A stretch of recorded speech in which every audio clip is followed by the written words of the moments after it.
Allison, and welcome back to the Progressive Podcast, a podcast where we discuss social injustices around the world. Today, we're continuing our series on sex trafficking, which is defined as a situation where an individual is compelled to work or engage in commercial sex through the use of force, fraud, or coercion. I started this series because I wanted to bring light to the millions of victims around the world affected by this industry. On this episode, we'll be focusing in on the modern-day sex trafficking through the internet and sharing some of the amazing technology that's been created to put an end to this multi-billion-dollar industry. We also have two guests today that are going to share their experience with sex trafficking. But before our guests, let's go over some of the history behind the commercial sex industry. Prostitution is said to be one of the world's oldest professions. Women and children have been victims of this industry for thousands of years, but sex trafficking only became a political issue in the early 1900s. In 1910, the United States passed the Mann Act of 1910, which forbids the transporting of persons across state or international lines for prostitution or other immoral purposes. But unfortunately, the problem was still growing, and in 1949, the Convention for the Suppression of the Traffic in Persons and the Exploitation of the Prostitution of Others was ratified by 49 countries around the world. Despite the agreements and the conventions, sex trafficking has only prospered since. The invention of the internet has only bolstered the commercial sex industry, with now over 4.8 million victims worldwide. This $99 billion industry relies on the use of internet ads on the dark web that advertise for the sexual services of young women, like 19-year-old Jane Smith. Smith was in the ring for 7 years, and she's here today to talk about the dangers of sex trafficking on the internet. Welcome, Jane. Hi, thanks for having me. Let's start off with how you got into sex trafficking and explaining some of your experiences while in the ring.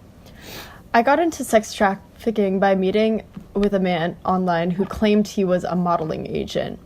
Once I got into his studio, he offered me water, which was laced with date rape drug.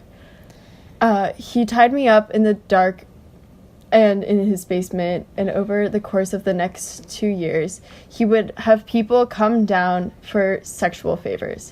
He took photos of me and advertised me online, and sometimes we would travel to hotel rooms around the area. I'm not going to go into the details about the conditions I suffered through, but they were truly awful.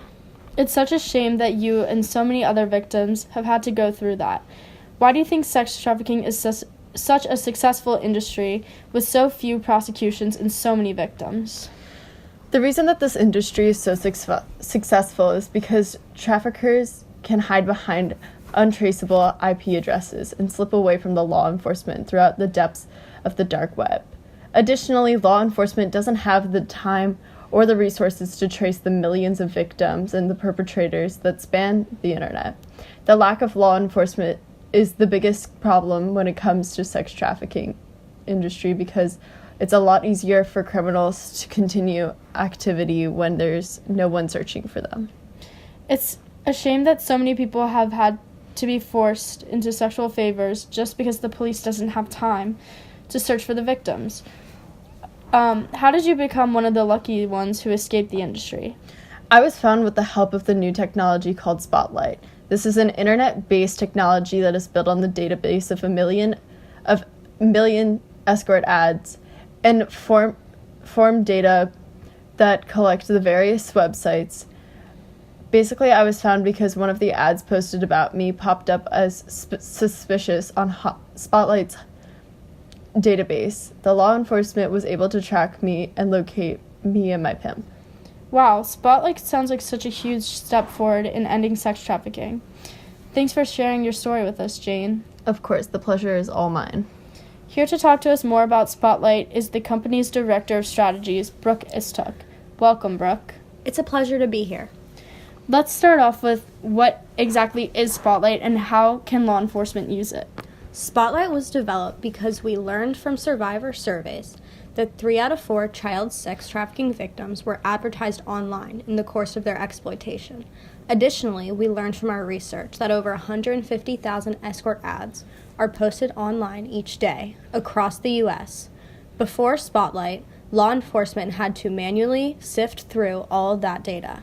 So we created an intelligence that uses algorithms to sort through the data and identify the highest risk ads faster than any person could do manually.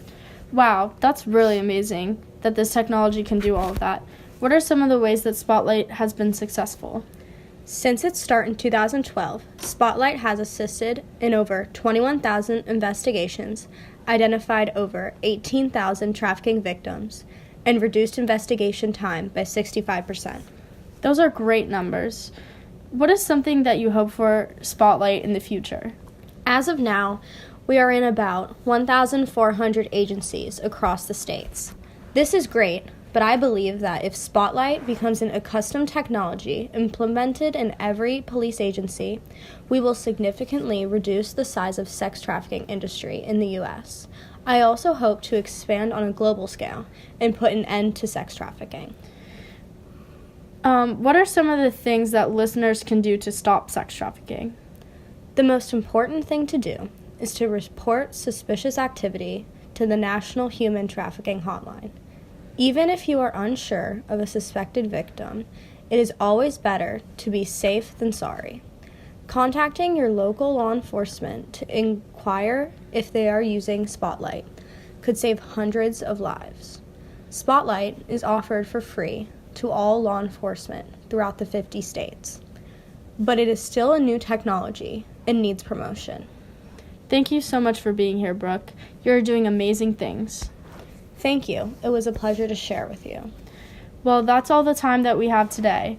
You can view Spotlight's website at htspotlight.com and report any sex trafficking at humantraffickinghotline.org. Thanks for listening.